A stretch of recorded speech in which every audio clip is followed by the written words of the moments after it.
மனசுல வச்சுக்க மாமங்கார ராசினி வந்தா மடியில கட்டிக்க மாமன் தந்த சங்கதி எல்லாம்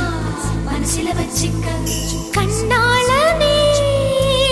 எனது கண்ணை நேற்றோடு காணவில்லை என் கண்களை பறித்துக் கொண்டும் ஏன் இன்னும் பேசவில்லை ஆளான ஒரு செய்தி அறியாமலே அலைபாயும் சிறு பேதை நானோ உன் பேரும் என் பேரும் தெரியாமலே உள்ளங்கள் இடமாறும் ஏனோ வாய் பேசவே வாய்ப்பில்லையே வலி தீர